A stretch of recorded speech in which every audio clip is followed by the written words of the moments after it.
आइए प्रवचन की श्रृंखला में आज का जो हमारा प्रवचन का विषय है सर्वोदय ही ध्येय है, सर्वोदय ही ध्येय है। आइए सुनेंगे श्रवण संघ की आन बान शान हमारे युवाचार्य भगवान पूज्य श्री महेंद्र श्री जी महाराज साहब से युवाचार्य भगवान। चरम तीर्थंकर शासनपति श्रमण भगवान महावीर स्वामी, अरिहंत परमात्मा श्री सीमंदर स्वामी भगवान, परम श्रद्धे परम उपकारी प्रातः स्मरणीय पूज्य गुरुदेव आचार्य भगवान श्री आनंद ऋषि जी महाराज साहब, वर्तमान आचार्य सम्राट आत्मज्ञानी ध्यान गुरु परम श्रद्धे परम वंदनीय डॉक्टर श्री शिवमुनि जी महाराज साहब आदि समस्त ऊर्जा पुरुषों महापुरुषों पूज्य वरों के पावन स्मरण चरण को वंदन नमन। यहाँ विराजित स्नेही सहयोगी संत वृंद, धर्म प्रेमी बंधुओं माता बहनों, जिनके वचन जिनके सिद्धांत जिनकी साधना जिनके संदेश संसार के समस्त प्राणियों के कल्याण की भावना से ओतप्रोत है, ऐसे परमपिता परमात्मा तीर्थंकर प्रभु की देशना जिनवाणी के प्रति आप सभी के भीतर में रही आस्था का हार्दिक अभिनंदन। आयंत करे नामेगे नो परंत करे, परंत करे नामेगे नो आयंत करे, एगे आयंत करेवी परंत करेवी, एगे नो आयंत करे एगे नामे नो आयंत करे नो परंत करे। स्थानांग सूत्र के चौथे ठाणे में शास्त्रकार चार प्रकार के व्यक्तित्व का दिग्दर्शन कराते हैं, चार प्रकार की वृत्तियों का, चार प्रकार के स्वभावों का वर्णन करते हैं, स्वरूप बतलाते हैं। हमारे 32 आगमों में जो तीसरा आगम है स्थानांग सूत्र, 11 अंग में तीसरा अंग और 32 आगमों में तीसरा आगम स्थानांग सूत्र, जिसको ठाणांग भी कहते हैं, ठाणम भी कहते हैं। उस स्थानांग सूत्र को हमारे जैन आगम साहित्य का क्या कहा जाता है? एनसाइक्लोपीडिया। क्या कहा जाता है? जैन आगम साहित्य का एनसाइक्लोपीडिया। जैसे एनसाइक्लोपीडिया किसको कहते हैं? किसकी संज्ञा एनसाइक्लोपीडिया? आप जानते हैं। अब आप लोग एनसाइक्लोपीडिया से आगे आ गए, विकीपीडिया को जानते हो, वो उधर विकीपीडिया को जानते, इधर विकीपीडिया को जानते हो। अभी क्या आप लोग ऐसे युग में जीते हो जहां आपकी शब्दावली बदल रही है। आज से 10-12 साल पहले एनसाइक्लोपीडिया जो है उसको हिंदी शब्द है विश्वकोश। एनसाइक्लोपीडिया को क्या शब्द है? विश्वकोश। विश्व की भिन्न भिन्न जानकारियों का जिसमें संकलन होता है वो विश्वकोश एनसाइक्लोपीडिया। तो हमारे जैन आगम साहित्य में एनसाइक्लोपीडिया का दर्जा किसको मिला हुआ है? स्थानांग सूत्र को। उसमें 1 से लेकर 10 तक के अनेक विविध विषयों का समावेश किया हुआ है। So many subjects are covered in that text. उस किताब में बहुत सारे विषयों को लिया गया है। तो उसमें जो है 4 बातों का जिसमें वर्णन है वो चौथा ठाना अध्ययन। इसमें अध्ययन को ठाना शब्द दिया हुआ।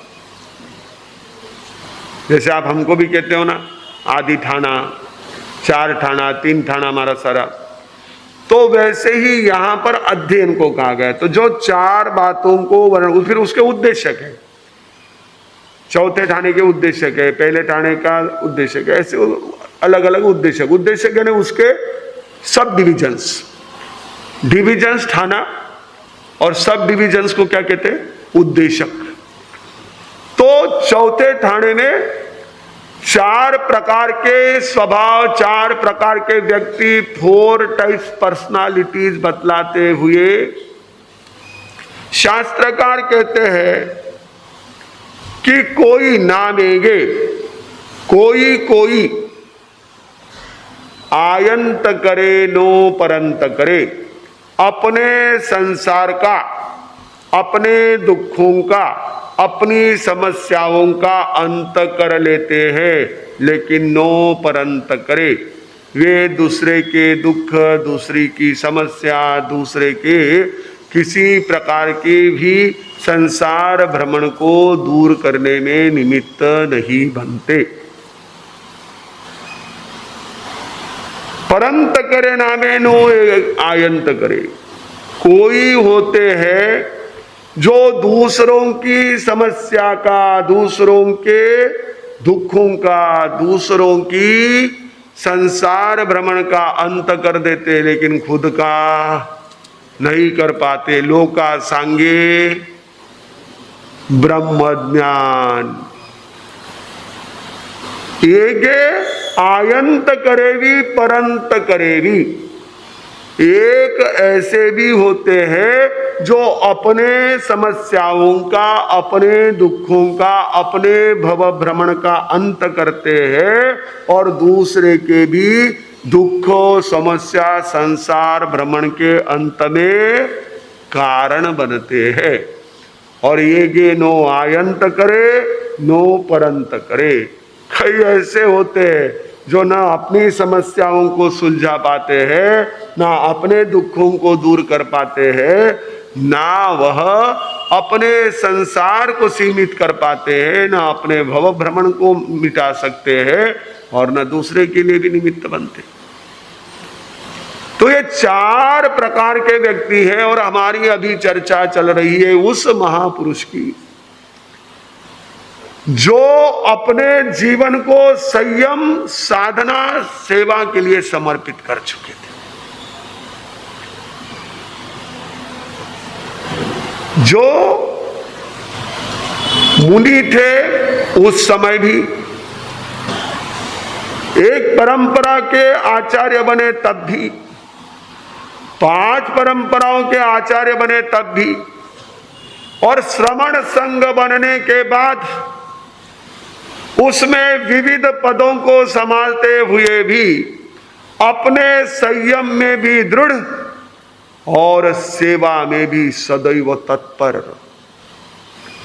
जिनके पास में इतनी अपनी स्वयं की क्षमता थी, शक्ति थी कि जहां भी जाते वहां पूजे जाते थे। एक ध्यान रखना, विद्वत्वं च नृपत्वं च नैव तुल्यं कदाचन, स्वदेशे पूज्यते राजा विद्वान सर्वत्र पूज्यते।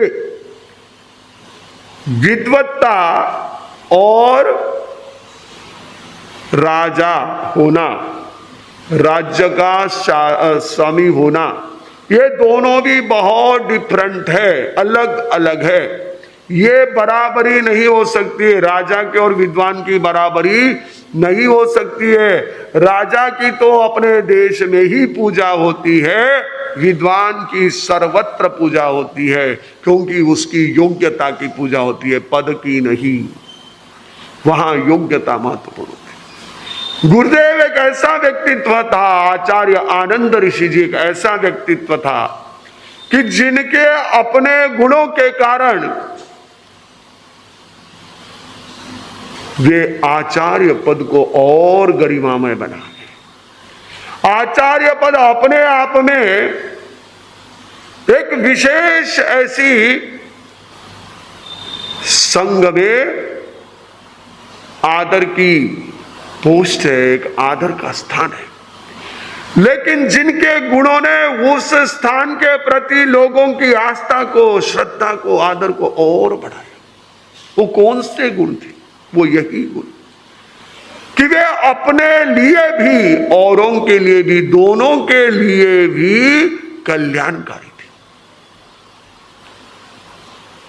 व्याख्याकारों ने आयंत करे, परंत करे, इन चारों भांगों के, इसको भांगे कहते हैं। क्या कहते हैं आपकी भाषा में? जिसको ऑप्शंस कहते हैं उसे हमारे यहां भांगे कहते हैं, विकल्प। ये चार विकल्प जो बने, इन चारों विकल्पों के संदर्भ में कहते हुए बताया कि जो पहले व्यक्ति होते हैं, कौन से? आयंत करे नामेगे नो परंत करे, अपना तो काम कर लेते हैं लेकिन औरों का काम नहीं कर पाते, नहीं करते। ऐसे कौन? तो प्रत्येक बुद्ध। प्रत्येक बुद्ध जो है वो कैसे होते हैं? प्रत्येक बुद्ध नाम सुना है आपने? जिनको स्वयं से जागो, स्वयं से जागो, स्वयं बुद्ध। प्रत्येक बुद्ध जो है वो अकेले और किसी निमित्त से, निमित्त के कारण से क्या हो जाते हैं? जाग जाते हैं। माथे का बाल सफेद हो गया, दर्पण में देखा, डाई नहीं लगाई, अंदर में डाई लगाई। हम डाई के जमाने में जी रहे हैं। कालो दिखे ऐसो, धोलो दिखे, मैं बुढ़ो दिखूला, थोड़ो अट्टे लगाई दूं, थोड़ो अट्टे लगाई दूं, कई तेमने अट्टे ही लाग जावे, अट्टे उट्टे ही लाग जावे। अब कर रहे, उसमें भी प्रयोग चल रहा है, क्योंकि लोगों को चाहिए ना। आप एक ध्यान रखना, जो आपको चाहिए वो और आगे से आगे बढ़ करके मार्केट में आता रहता है। पिछले रविवार को मैं बच्चों को दर्शन के लिए आए तो देख रहा था, उनको मिला हुआ गिफ्ट। एक के पास में एक स्केल थी, इतनी सी स्केल थी, और उसमें बटन लगा हुआ था। मैंने कहा ये क्या है, क्या पता, मैं ऐसे ही देख रहा था। वो बच्चे ने मेरे हाथ में से लिया और जैसे पहले वो उस तरह खुलता था ना, हाँ समझ गए आप? वो हो बराबर। अभी जिलेट के जमाने में समझ रहे, बहुत अच्छी बात है। वो उस तरह खुलता था, वैसे वो खुला। वो बोली इसी बड़ी स्केल भी हो जाए, 1 फीट की भी हो जाती है, आधा फुट की भी होती है, 1 फुट भी है, 2 आधा फुट भी है, 2 in 1 है। अभी वो जैसे आपको पिक्चरों में देखने को मिलता है, छोटा भी होता है, बड़ा भी हो जाता है, वैसे ही आधा फुट, 1 फुट। तो ये जो है अभी ऐसे, अब बच्चों में कहीं ना कहीं कुछ ना कुछ नई चीजें चाहिए, उनको पढ़ने लिखने के लिए काम आती है, तो नए नए प्रयोग होते रहते। वैसे हर जगह प्रयोग होते हैं। जो आपको चाहिए वो और अलग अलग अलग फॉर्म में आता रहेगा। You have to develop your choice. केवल हमारे डिमांड से कुछ नहीं होगा, हमारे कहने से कुछ नहीं होगा। आपको अपनी चॉइस पहले तय करनी पड़ेगी कि मुझे क्या चाहिए, व्हाट डू आई वांट। आप जो चाहोगे आपको नए नए अलग अलग फॉर्म में मिलता रहेगा।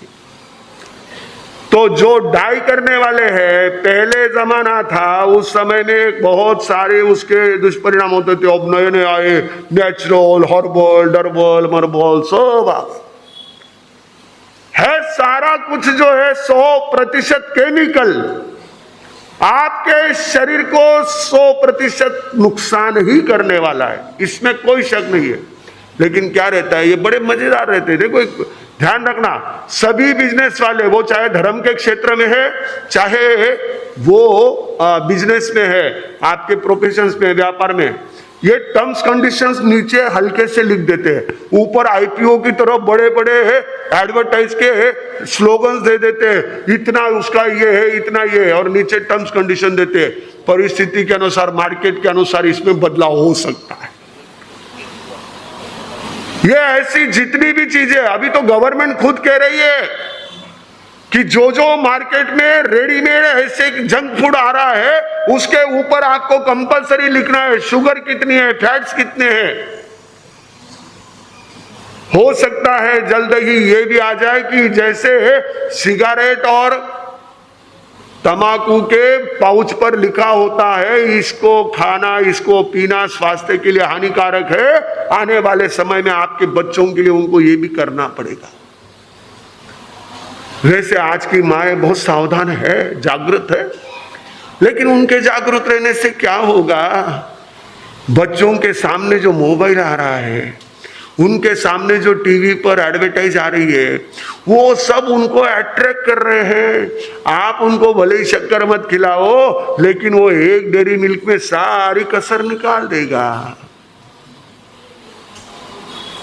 कितना ही बचा के रखो, बड़ा विचित्र मामला है। तो जो आयंत अगर प्रत्येक बुद्ध कैसे वो डाई नहीं करते, वो राजा, उनके पास सारे साधन थे। ऐसा मत सोचो पहला कोई हो तो हाँ भी आई क्यों डाई डाई रो कोई कोई सा, ये शब्द अब आया। ये काले को धोला, धोले को काला पहले से करते आए। पहले भले ही वो है ना मनी लॉन्ड्रिंग शब्द नहीं होगा, लेकिन धोला काला तो चलता ही था। 1 नंबर 2 नंबर तो पहले चलता ही था ना। ये तो काम चलता रहा है, बिजनेस है, होते रहता है। कई जने पूछते मार साहब इसको पहला भी होता है, होता क्यों नहीं होता है? इंसान थे तो होता ही था, इंसान भी थे। हमारा जैन दर्शन कहता है हम पहले से इंसान ही है, हम बंदर से इंसान नहीं बने। ये तो डार्विन ने कहा, आप लोगों ने पढ़ लिया। लेकिन जैन दर्शन तो कहता है हम इंसान ही थे। भले ही हम पूर्व जन्म में हमारे कर्म के कारण किसी भी गति में रहे होंगे, लेकिन मनुष्य ये गति हमेशा रही।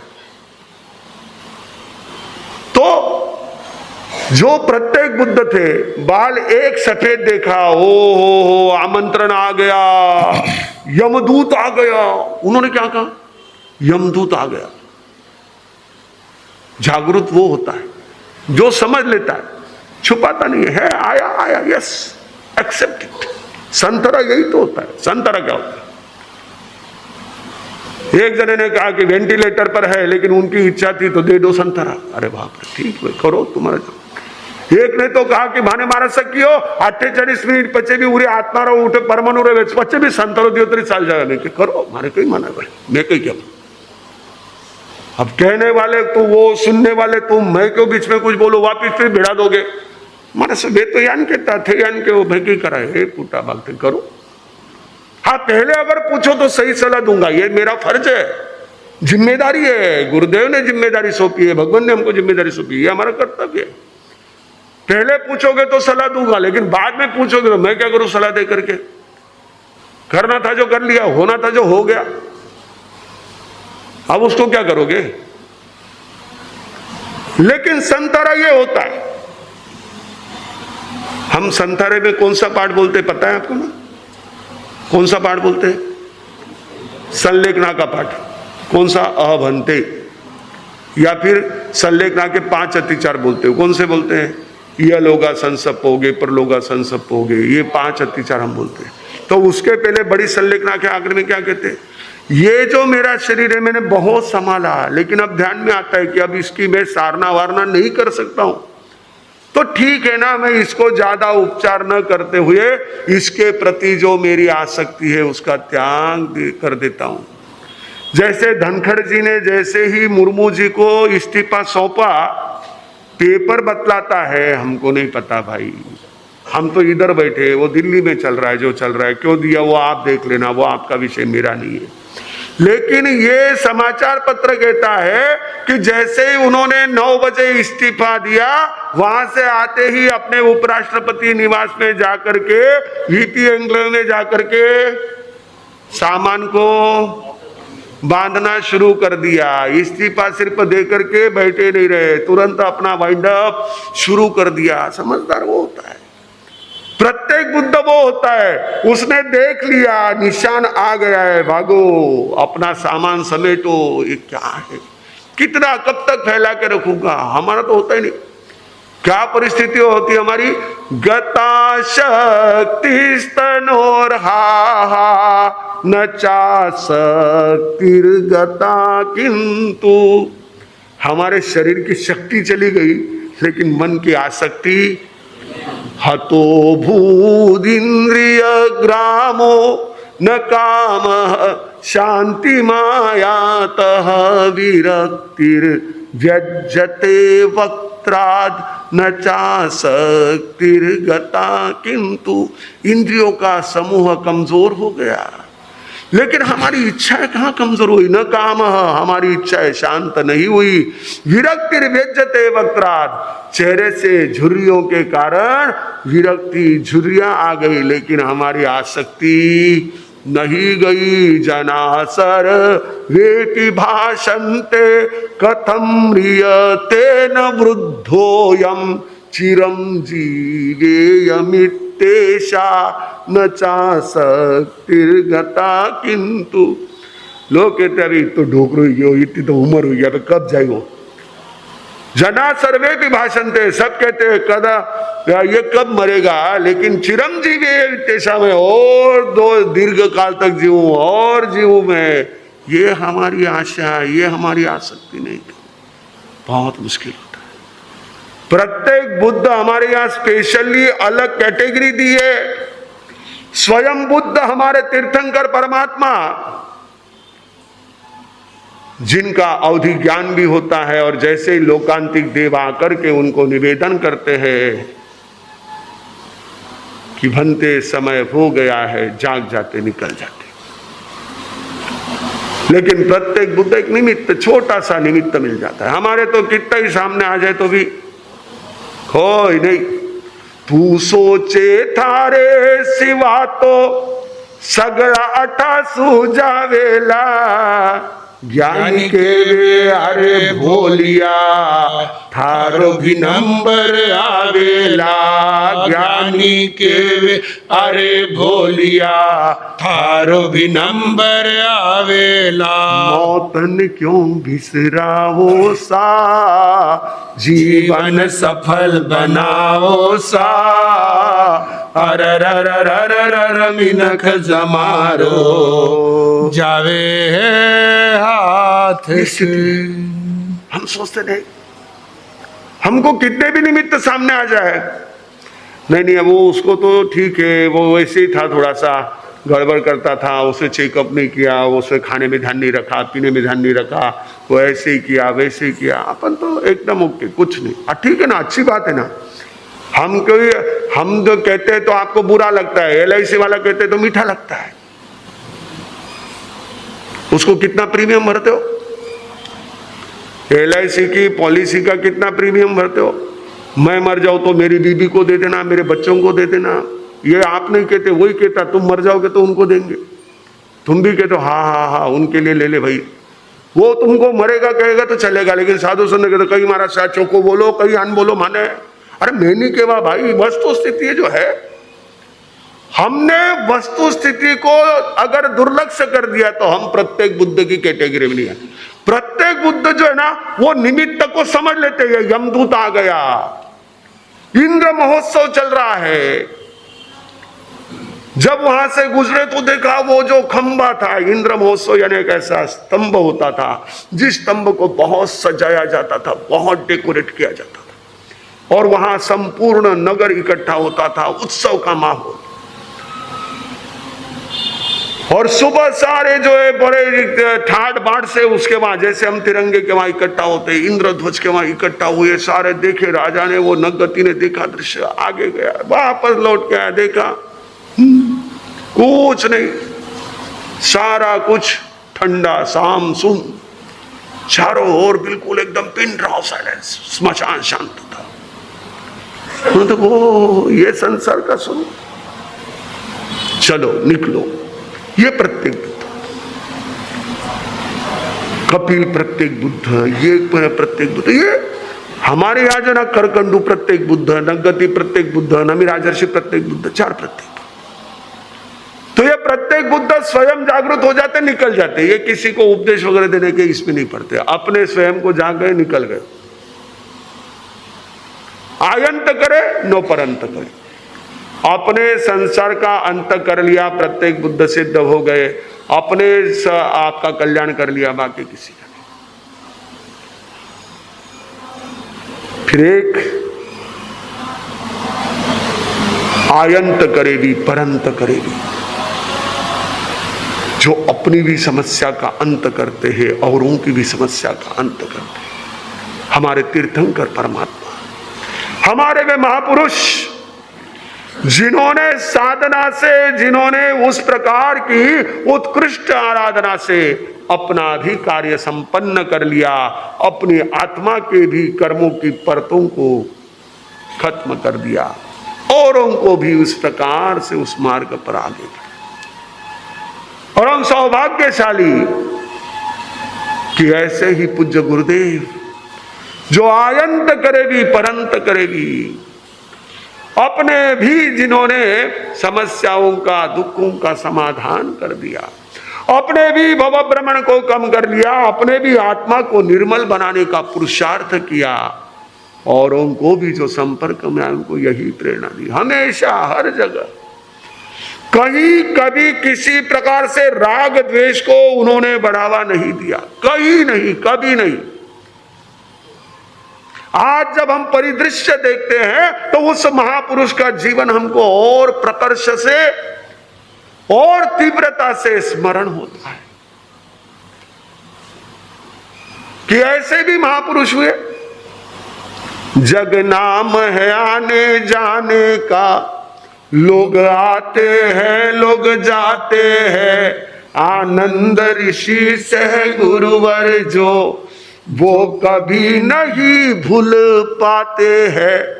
कण कण में जिनके सद्गुण की एक छाप अमिट लग जाती है, जब याद ऋषि तेरी आती है, जब याद ऋषि तेरी आती है। गुरुदेव ने हमेशा अगर उनके पास कोई समस्या लेकर आया, कोई तकलीफ लेकर आया, उसके कष्ट को समझा, उसके कष्ट को दूर करने के लिए उसको आश्वासन दिया, उसको आश्वस्त किया। गुरुदेव के पास एक विद्वान रहते थे, गोरखपुर के पंडित जी थे। उस समय विद्वानों को पंडित कहते थे, जैसे आप प्रोफेसर कहते हो, टीचर कहते हो, सर कहते हो, जैसे हम सर कहते तो पंडित जी। एक पंडित जी थे नारायण प्रसाद जी द्विवेदी, जिन्होंने बचपन में मुझे लघु सिद्धांत कौमुदी भी सिखाई और खूब अच्छी तरह से हमेशा मजबूत रखा हर चीज में, गुरुदेव के सानिध्य में, सेवा में बहुत वात्सल्य भी दिया। तो वे पंडित जी बहुत वर्षों पहले शुरू में आए थे। मैं आया गुरुदेव के पास 75 में, वो तो मैं आया उसके भी 10 साल पहले से गुरुदेव के पास थे, लगभग 65-66 से गुरुदेव की सेवा में थे। तो पंडित जी जो थे वो एक दिन गुरुदेव के सेवा में गए और थपक थपक कर रोने लगे। गुरुदेव ने पूछा क्या बात है, क्या हुआ, क्यों रो रहे? बोले गुरुदेव मेरा बेटा शिलोंग में सर्विस करता है, नागेंद्र शायद उसका नाम था, नागेश या नागेंद्र, पंडित जी का जो बेटा था नारायण प्रसाद जी का। बोले शिलोंग में सर्विस करता है, उसका पत्र आया। उस समय पत्र चलते थे, टेलीग्राम चलते थे। उसका पत्र आया है और उसकी तबीयत बहुत ज्यादा खराब है। अब वो शिलोंग मेघालय में अभी तो बहुत फेमस है, आप लोग वहाँ के सभी जो कुछ घटनाक्रम हुआ है और अभी भी जो चल रहा है उस कारण से सुर्खियों में बना हुआ है, आपके मीडिया में उसका नाम उछल रहा है। देखो कौन कब ना प्रसिद्ध हो जाएगा कह नहीं सकते, कभी किसी कारण से, कभी किसी कारण से, कभी अच्छे कारण से, कभी खराब कारण से, लेकिन प्रसिद्धि कब किसको मिलेगी नहीं कह सकते। कोई भी कभी भी फेमस हो सकता है। तो वो शिलोंग आप जानते हैं अभी, तो उन्होंने कहा कि शिलोंग में मेरा बेटा जॉब करता है सर्विस, और उस समय तो यातायात के साधन बहुत सीमित थे, ट्रांसपोर्टेशन बहुत लिमिटेड था। हाँ जी, तपस्वी आए हैं, उनको हाँ बिठा दीजिए, दया पलो जी, बहुत बढ़िया। तो उसको बहुत ज़्यादा तबीयत खराब है, इतनी दूर मैं भी यहाँ से जाऊँ तो पहुँचने में देर लगेगी, क्या करूँ कैसे करूँ।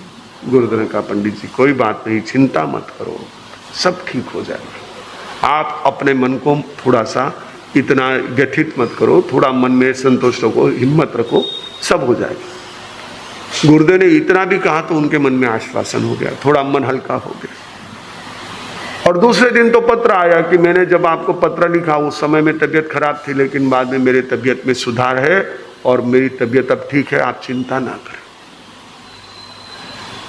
गुरुदेव तो यही थे, कुछ नहीं किया, लेकिन जो होना था वो बराबर जहां होना था वो। गुरुदेव जम्मू में थे, 1967 में गुरुदेव का जम्मू चातुर्मास था।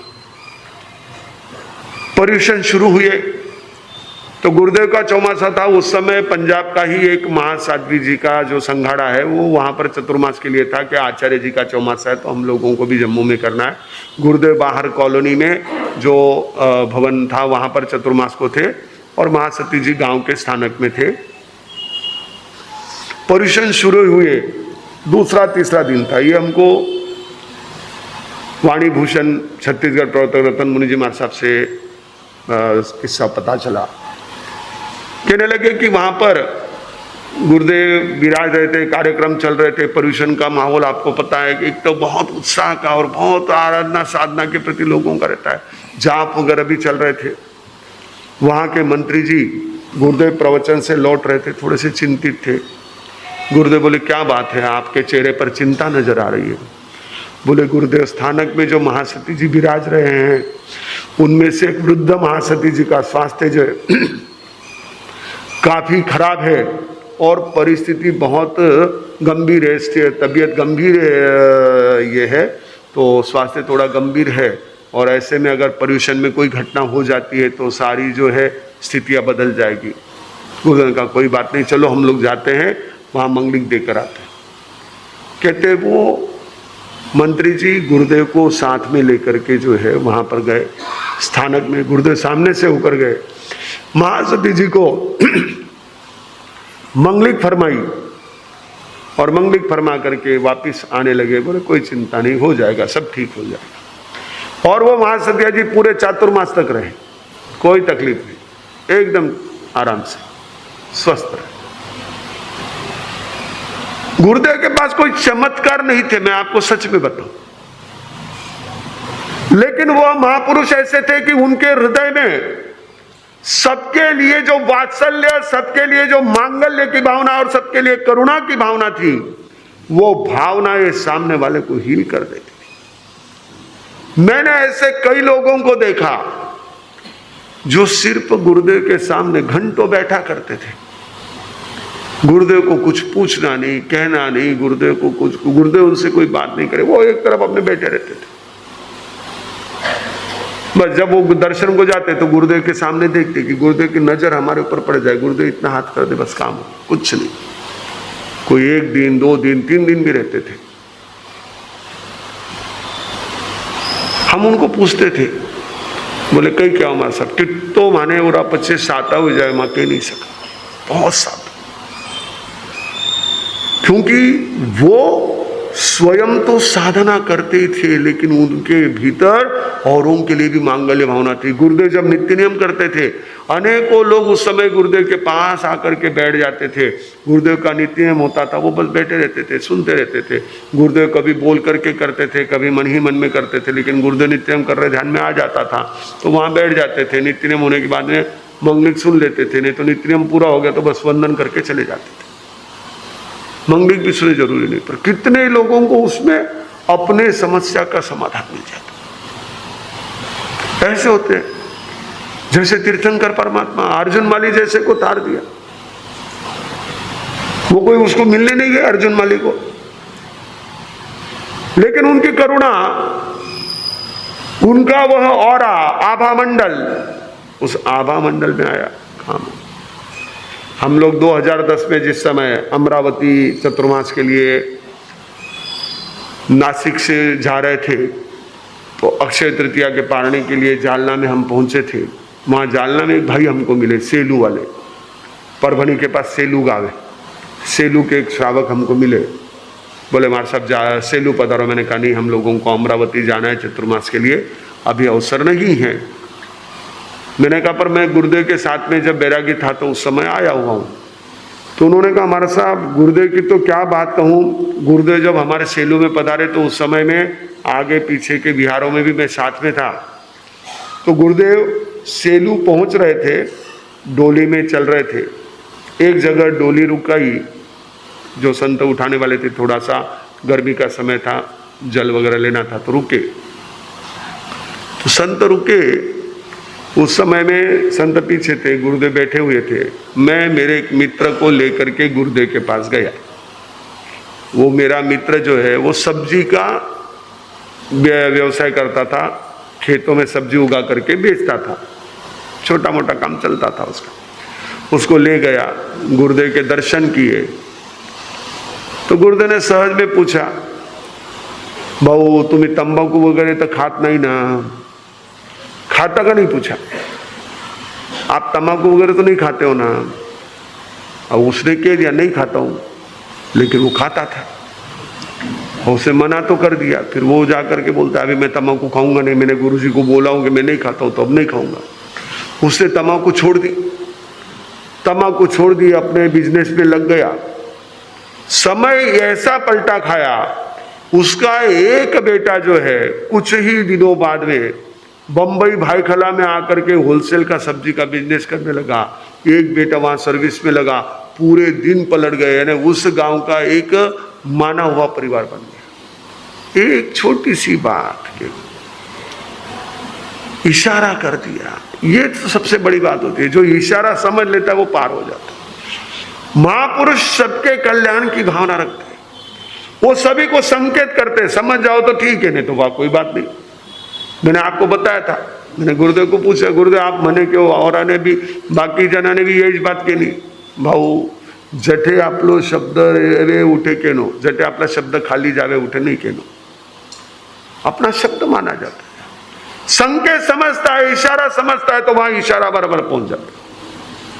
तेरे शब्द का ध्यान करते हो को, कदम तेरी राहों में धरते हो को, सुधरते हो को, संवरते हो को, सुधरते हुओ को, संवरते हो को, तेरी रहमतों का, तेरी रहमतों का इशारा मिला है, उन्हें साधना में सहारा मिला है, जिन्हें साथ सतगुरु तुम्हारा मिला है, उन्हें साधना में सहारा मिला है, जिन्हें साथ सतगुरु। गुरुदेव ऐसे थे, सबके लिए मंगल की भावना। जो जो उनके शब्द को समझ जाते थे, उनके कार्यों को बराबर फॉलो कर लेते थे। वो जो सुधरना चाहते हैं, जो संवरना चाहते हैं, उनके लिए बराबर इशारा आ जाता था, इशारा वहां तक पहुंच जाता था। ये कईयों ने अनुभव किया, अनेकों ने हमको कहा कि हम जिस समय गुरुदेव के पास गए, गुरुदेव ने कहा, एक भाई हमको मिले सिंधी रेलवे में, सिंधी रेलवे के बेताला जी, हमारे अशोक भाई आए हैं चंद्रपुर से, हमारे 2012 के चतुर्मास में आप ही वहाँ के महामंत्री थे और खूब जबरदस्त सेवा की थी। तो चंद्रपुर हम लोग चतुर्मास किए हुए हैं, तो उसके पहले हम लोग जब विदर्भ प्रवास में थे तो सिंधी रेलवे हम गए। थोड़ा अंदर गांव था वो, सेलू से अंदर जाना पड़ता है। ये भी सेलू गांव के पास ही है। वो सेलू परभनी वाला अलग है, वर्धा वाला सेलू अलग। सेलू से होकर के अंदर सिंधी रेलवे और फिर सिंधी रेलवे से आगे बूटी बोरी रास्ता निकल जाता है। तो हम सिंधी रेलवे गए, वहां पर प्रतिक्रमण हुआ हमारा। दोपहर को पहुंचे थे हम लोग, 4 साढ़े 4 बजे पहुंचे थे। 2 बजे हम लोग वहां पर एक कॉर्नर में किसी के मकान के बाहर गोचरी वापर लिए थे और फिर विहार करके 4 साढ़े 4 बजे हम लोग वहाँ सिंधी रेलवे पहुंचे थे। वहाँ पहुंचे, पानी वगैरह चुका, एक आसन ही था शायद। और रात को प्रतिक्रमण सूर्यास्त के बाद में हमारा हुआ। उस समय में एक बुजुर्ग और एक युवा, उन्होंने आकर के प्रतिक्रमण किया, एक तरफ बैठ करके हमारा प्रतिक्रमण हुआ। प्रतिक्रमण के बाद उनका भी प्रतिक्रमण हुआ। वो आए, बैठे, बात करने लगे। बोले महाराज साहब आप, मैंने कहा हम लोग अहमदनगर से आचार्य भगवंत आनंद ऋषि जी महाराज साहब के शिष्य हैं। ओ गुरुदेव के तो मेरे ऊपर बहुत उपकार है। मैंने कहा क्या हुआ? बोले गुरुदेव का चौमासा श्रीरामपुर में था, श्रीरामपुर बेलापुर। तो बेलापुर उस समय में स्टेशन हुआ करता था, श्रीरामपुर नया नया बसा हुआ था। बोले मैं गुरुदेव के दर्शन के लिए गया, 2-3 दिन वहाँ गुरुदेव के पास रहा और निकलने लगा तो गुरुदेव ने मुझे पूछा, भाई तेरा कामकाज कैसे चल रहा है? निकलते समय गुरुदेव ने पूछा। गुरुदेव ठीक है, लेकिन इतना अच्छा नहीं चल रहा है, कभी एक दिन है तो दूसरे दिन नहीं है, सुबह है खाने को तो शाम को नहीं, ऐसा हो जाता है, लेकिन ठीक है चल रहा है। बोले फिर कैसे तुम पहुंचे? बोले बस मैंने जैसे तैसे जुगाड़ कर लिया। ऐसे कई लोग मैंने देखे कि गुरुदेव के दर्शन के लिए इधर उधर से जुगाड़ करके पहुंच जाते थे। पैसा जेब में नहीं है लेकिन जाना है। जैसे आजकल वो लोगों को फेड हो गया, हमको विदेश तो जाना ही है, भले लोन लेकर के जाएंगे, वहां जाके क्या मिलता है भगवान जाने, पर एक बार जाके आना है। उधर तो बहुत ज्यादा क्रेज है। हमारे किशोर भाई आए, ये देख रहे हैं, इनको पता है चेन्नई में तो बहुत क्रेज है, उधर तमिलनाडु में तो। अपने लोगों तो छोड़ो, बाकी वहां के भी जो लोकल लोग हैं उन्हें बहुत क्रेज है, विदेश एक बार जाना ही है, टिकट लेना है, वहां 8 दिन रहना है, आना है। तो ये तो गुरुदेव के पास जाने का लोगों को बहुत श्रद्धा होती थी। परिस्थिति इतनी नहीं है लेकिन एक बार जाना है। उस समय महंगाई भी इतनी नहीं थी, भले ही थोड़ा सस्ता था लेकिन वो भी महंगा था जेब के लिए। आज महंगा भी आपको सस्ता है। 20,000 का टिकट भी फ्लाइट का कहो तो ले लेते हो आप। उस समय तो वो 200 रुपये, 20 रुपये, 2 रुपये की भी टिकट मुश्किल होती थी। लेकिन वो कहने लगे मैं आया गुरुदेव आपकी सेवा में दर्शन के लिए। बोले जाने का? बोले है मेरे पास में व्यवस्था में चला जाऊंगा। बोले देख भाई, तुम जो भी काम काज करते हो, बिजनेस करते हो, उसमें थोड़ा सा हिस्सा धर्म का भी रखना। मुझे सिंधी रेलवे वाले बेताला जी ने कहा कि गुरुदेव ने मुझे उस समय कहा, ये बात होगी करीब समझो आप 55-60 के दरमियान की बात होगी, 1955-19 से 60 के दरमियान की बात होगी। उस समय गुरुदेव श्री रामपुर परिसर में थे, तो उस समय की बात है। उन्होंने, गुरुदेव ने कहा कि तुम्हारा जो भी बिजनेस है, तुम्हारा जो भी प्रॉफिट है, छोटा सा हिस्सा क्यों न हो धर्म खाते के लिए रखना, कि वो अपन धर्म खाते में उतना योगदान करना अपने को, जहां भी तुम्हारी मर्जी हो करना। बोले तेज गुरुदेव ठीक है। बोले मैं वहां से आया और वहां से आने के बाद एक दिन भी मैंने खड़ा नहीं किया। आज भी वो क्रम चल रहा है। मेरे अभी 11,000 रुपये जमा है। आप अगर कहीं कहो, अगर कुछ काम हो तो मुझे बोलो, मुझे वो दान करना ही है। मैंने कहा नहीं, आप जहाँ करते हो वहाँ पर बराबर करो। बोलो मैं परीक्षा बोर्ड में करता ही हूँ, वहाँ पर मैं दे दूंगा। लेकिन उन्होंने कहा गुरुदेव उसके बाद मुझे एक दिन भी मुड़कर देखकर नहीं पड़ा, बल्कि इतना घर में आनंद मंगल है, हर तरह से सारा कुछ जो है वो व्यवस्थित चल रहा है। ये आप देख रहे हो, मेरा पोता भी मेरे साथ आकर के प्रतिक्रमण कर रहा है। इससे ज्यादा सुख क्या चाहिए? जहां आजकल पोता दादाजी का हाथ पकड़ने को भी तैयार नहीं रहता है, वहां पर दादा के साथ आकर के स्थानक में प्रतिक्रमण करे, इससे ज्यादा धर्म का प्रभाव और गुरु की कृपा का प्रभाव क्या हो सकता है? तो जो इशारा समझे वो तो ठीक है, बाकी नहीं समझे तो चल लेना, तुम्हारा हमारे क्या दिक्कत है भाई। गुरुदेव ऐसे थे। गुरुदेव है ना, ज्यादा कहीं पढ़ते ही नहीं थे, किसी में नहीं। वो अगर उनके पास आ जाए तो केवल संकेत कर देते थे, तुम तुम्हारा जानो, खत्म, बाकी कुछ नहीं। कभी हमारे जैसे इतना लंबा चौड़ा भाषण नहीं होता था गुरुदेव का। कोई भी आए तो मुझे कई बार हमारे संसार पक्ष के पिताजी कहते हमारे सब घनो लंबा हो, थोड़ा जल्दी आवड़ता था। गुरुदेव किससे आवड़ता? मैंने कहा भाई गुरुदेव गुरुदेव थे, अपने को अभी वो आया नहीं इतना। लेकिन महापुरुष ऐसे ही होते हैं, आयंत करे विपरंत करे। एक होते हैं आयंत करे नो परंत, नो आयंत करे परंत करे। लोगों का बहुत कल्याण करते हैं, लोगों के घर को स्वर्ग बना देते हैं, औरों की समस्या का समाधान करते हैं। अपनी समस्या का समाधान इनके पास है ही नहीं। वहां तो रो रहे बैठ के, और बाहर में तो पूछो मत, हो घना मान माने या मदद करी माने मदद करे आटे। अरे कहीं नहीं माने, घर में इतनी तकलीफ आ के देखे ही कोनी, पूछे ही कोनी, करे ही कोनी। लोगों के लिए इनके पास बहुत सलाह है, लोगों के पास इनके पास बहुत समय है, अपने लिए नहीं। अभवी इनको ही, अभवी ऐसे खराबी नहीं होते।